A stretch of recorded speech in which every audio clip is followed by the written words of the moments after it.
Bisan pa man sa pagsugod na sa ting-ulan, nabantayan karon ang pagdaghan sa mga kaso sa sore eyes conjunctivitis kon piskat didto sa lungsod sa Bantayan. Apil na sabgani sa pipila ka dapit dinhi sa Sugbo.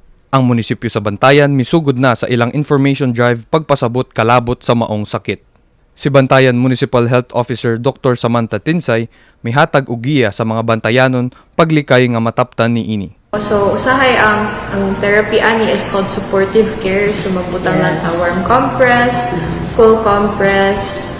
Kung allergic man siya, mag-inom ta ng mga antihistamine na mga tambal. Pero kung bacteria mo ito magpilit-pilit, mana ang time na kinahanglan dyan mag-consult. Kaya dili tanan na antibiotic eye drop effective sa piskat. Taliwa niini, dinhi sa syudad sa Sugbo, may pasalig ang Pangulo sa Cebu City Health Department, Dr. Daisy Villa, nga dili matawag nga alarming ang maong matang sa sakit. Base sa datos sa Cebu City Health Department, dunay 29 ka natalang kaso sa piskat sa buwan sa Marso ning tuiga, ug padayon pa ang ilang paghipos og datos ning Hunyo. Sa 2022, 65 ka kaso ang ilang natala tibuok tuig.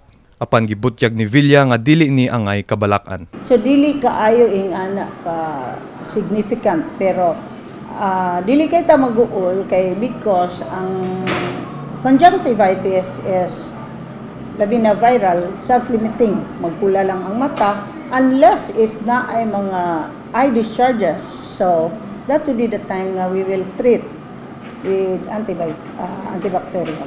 Kipasabot ni Villa nga ang piskat dili airborne ug mokaylap lamang pinaagi sa direkta nga kontak sama sa pagkusko sa mata human sa paggunit sa mga kontaminado nga butang sama sa doorknob.